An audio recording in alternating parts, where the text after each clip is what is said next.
उत्तराखंड राज्य की बुनियाद रखने वाला, जो खुद बुनियाद है अपने आप, वो आज नहीं है। युक्रांत को भी बुनियाद देने वाला आज आपके बीच नहीं। क्या लगता है सर कि आप जिस तरीके से उक्रांत को देख रहे थे, या फिर वो जो घर में बैठकर, हालांकि उस तरीके से नहीं, जो अपनी आंखों से देख पाते, क्या दिवाकर भट्ट की आंखें बन सकेगा कोई उक्रांत में? देखिए, उनके साथ 10-15 किलोमीटर जो हजूम चला है, इसमें 75 साल से ऊपर के आदमी भी यदि चले हैं तो निराशा नहीं है। आज दिवाकर भट्ट हमारे बीच नहीं है। वो पूरे उत्तराखंड के सर्वमान्य नेता थे, आंदोलनों के जनक थे। उन्होंने उत्तराखंड को प्राथमिकता दी और उसमें उन्होंने अपनी पत्नी खोई, अपने बच्चों पर ध्यान नहीं दिया, नौकरी छोड़ी। आंदोलनों से उन्होंने एक संदेश दिया कि यदि खैट की ऊंचाई उत्तराखंड आंदोलन की आवाज को नहीं समझेगा तो षड्यंत्र की गहराई आम जनमानस को एक करेगा। और आपने देखा कि उनके नेतृत्व में उत्तराखंड आंदोलन बहुत तेज हुआ, राज्य बना।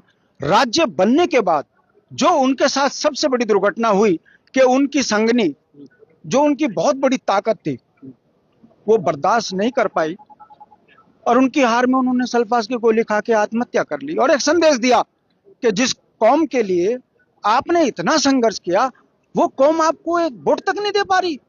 मुझे ऐसी पराजय स्वीकार नहीं है। मेरा कहने का मतलब है, अगर आज भी जाकर ललित को देखोगे तो ललित के पास कुछ नहीं है। इतना खोने के बाद उनकी मृत्यु में हर आदमी के मन मस्तिष्क में एक बात है कि जिन्होंने आंदोलनों में राज्य आंदोलन को तोड़ा, जो राज्य विरोधी थे, वो यहाँ चिट्टे कुर्तों में आकर अपने चेहरे चमका रहे हैं, अरबों के मालिक हैं।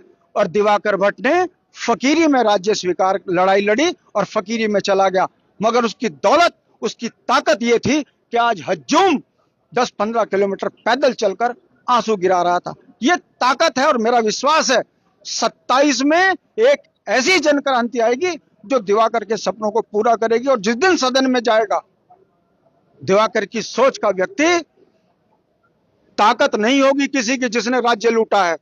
ये दिवाकर के मंत्र थे कि गुरुकुल नाशन का मूल पहाड़ी है तो बद्रीनाथ का भी मूल पहाड़ी है।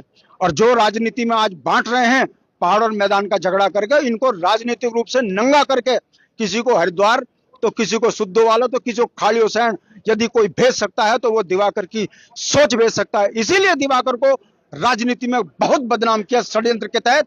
और वो मैं आपको बता दूं, इतिहास पढ़िए, सुभाष चंद्र बोस, भगत सिंह, इनका भी सपोर्ट नहीं था मगर जन नायक रहे। उसी तरह दिवाकर और दिवाकर के फॉलोवर हैं, उत्तराखंड क्रांति दल है तो मुद्दे जिंदा है। और मेरा विश्वास है 27 में दिवाकर की सोच सत्ता में जरूर पहुंचेगी। बहुत धन्यवाद सर जुड़ने के लिए। Thank you so much.